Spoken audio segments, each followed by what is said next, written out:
Hello, students! Don't forget, when you're writing your research paper this week and next week, you want to insert 3 images or more. It's a required part of your essay, so now would be a good time to dig up some good images that you feel will really add to your paper, that will really help you to explain maybe a more technical detail, or maybe just help you to illustrate something that you're talking about in your paper. So I wanted to show you just very quickly how to insert the image and how to label it. So I took one of my former students' papers. This is not a research paper. This is a paper that was an analysis of a short film, but I just thought I'd use it as a model. So let me show you what it looks like.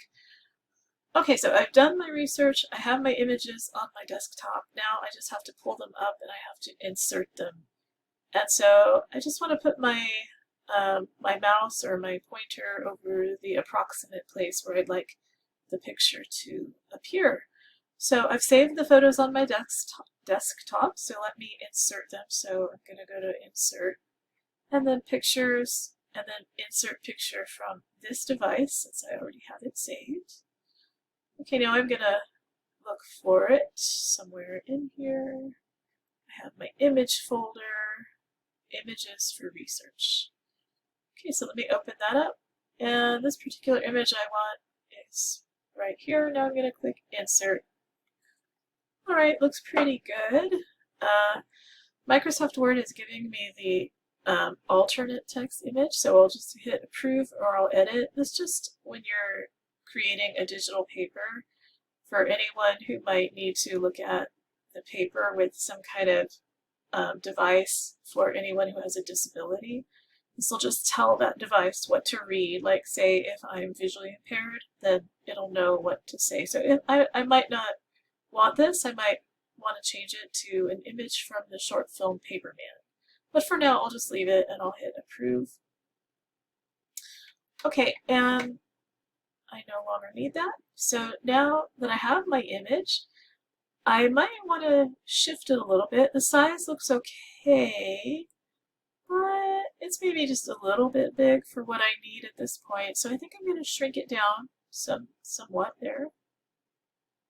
Okay, and now another thing that you can do is you can click on this little box on the right and you can choose wraparound text. So, for example, you can decide where you want the picture to appear in your document. So right now I'll click on the wraparound and it goes on either side of the picture, as you can see there. I might also want to move it over to the left side. So I usually like to align mine to the left, just because that's where I like it to go, but you can do it anywhere as long as it looks good to you and it is easy to understand. So I'll put mine over here on the left. Okay, now, actually it's a little small. I might bring it up just a little bit if I were going to continue playing around with it, just to adjust it so it's a little bit more visually clear. Okay, the other thing to do, this is really easy. So if you click on the photo again, and now go up to the top of the page. I'm working in Microsoft Word, so if you're doing Google Docs, I'm not sure exactly how you would do this, but I'm sure there's a similar way. I'm clicking on References, and now what I want to do is I want to click on Insert Caption, and this will label my photo. So right now I'm going to, in this little caption box, I'm going to give it a title. I'm just going to call it Paperman Cover Art. So it doesn't have an official title, but if it doesn't have an official title, the title that you give it is basically describing it. So I'll call it something to describe it. And now in parentheses, I want to add, if I know the photographer's name, if I know the artist's name, or at the very least, I have to say something about where I got it. So this is citing the location of the photo. So I'll just call it, for now, Pixel Animation Studios. Okay, and that's how I'm going to label it for my Works Cited page also. So I'll hit OK, and now it appears down at the bottom of the page. I think that's a little bit small, so I might also increase the size of that font, maybe to a 12 point, so that it's a little bit easier to see, or maybe just a little bit smaller than my text, so it doesn't stand out too much.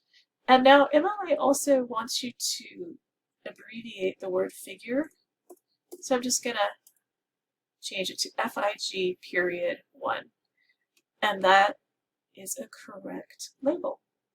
Now, when I scroll forward to my works cited list, I will also need to have a citation at the end of my paper to give my reader a little bit more information about that.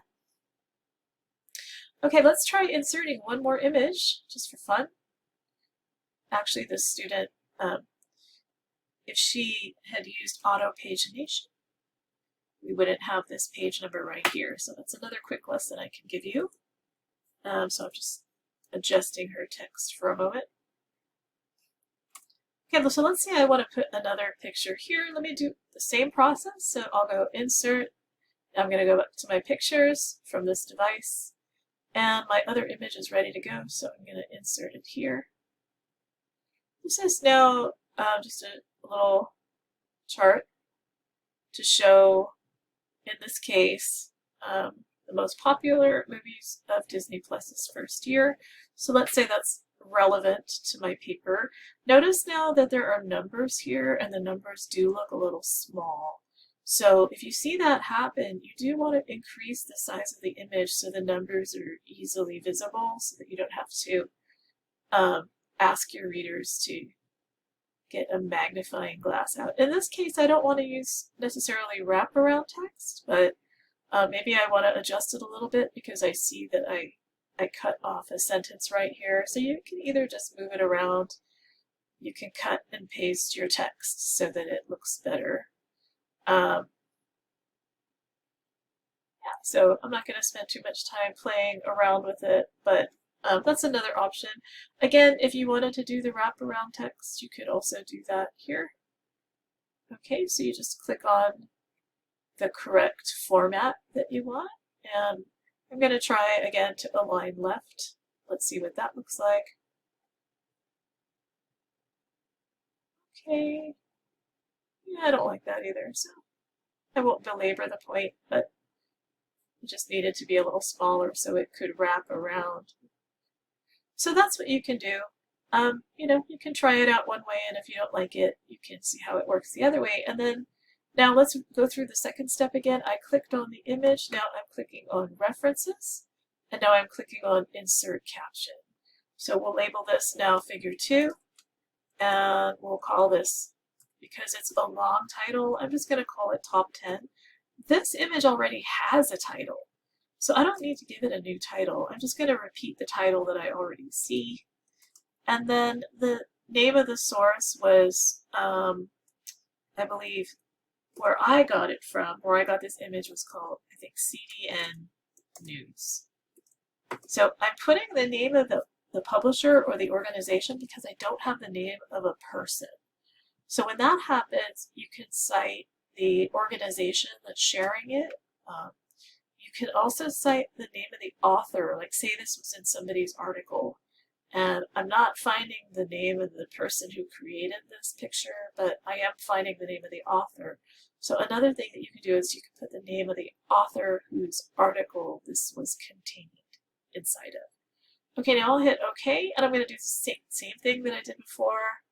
I want to make my font a little bit bigger, and I want to make sure that I abbreviate figure down to FIG, and I'll leave it at that. Okay, so now I've added 2 images with labeling, and if I scroll forward to my works cited list, I will have also citations for those 2 images. Okay, I just noticed that I'm not using hanging indentation for this entry. Hanging indentation can be a pain, but if you're using Microsoft Word, there is that little trick. So if you highlight the citation and then you click on paragraph, so I'm in the home page and I click on that little paragraph settings square at the bottom right, and now you'll see that the page that pops up has the word special. And so I'm going to use the drop-down box to include hanging. Okay, now I just want to make sure that my margins are okay. So it looks pretty good. I think for the left, let me try that and see what it looks like. And that looks right. So I can adjust where I want this to start and stop, but if I left it on default, it looks good. And now I have hanging indentation and I don't have to hit tab and reverse and want to pull my hair out, because hanging indentation usually drives people crazy, but that's a really easy way to do it. Okay, so I also want to say, let me go ahead and center the works cited. So when you have a works cited list, you want to center the title. Okay, and now I just want to show you a little bit, one more tip before we go, just about the pagination. So my student didn't know this trick, so her last name and page is appearing in all different places. So I'm going to take her labeling out. I think there was one again. Okay, and now I'm going to show my student a trick, even though she's not here to appreciate it. So if I go to Insert, and now I want to go all the way over here to the right where it says Page Number. I'm going to click on Page Number. I want my page numbers to be at the top of the page. And I'm going to drag my pointer down to where the number is over here on the right side, and I'm clicking. And now before I do anything else, I'm going to type in my her last name, Hernandez, and a space. And now when I click out of this, it's going to be inside the header, but I notice that the fonts are different. So if I wanted to, I could highlight this and change the font so that it matches the rest of my paper. For now, I'll just leave the font. I'm going to click away under the header. And now you'll see that my paper is beautifully numbered, and they're not going to move around because they're stuck in the header. Okay, and now I can go back and adjust whatever problems my formatting has.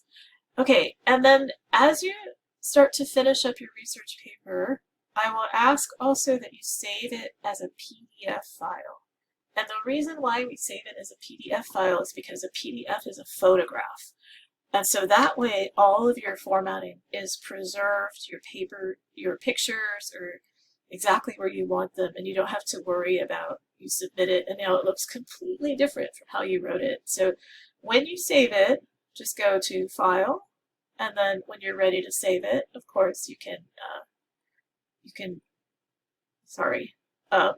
do the save as the PDF.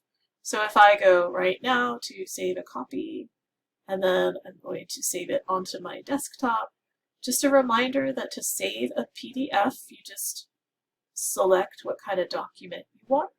So I'm saving it here as a PDF.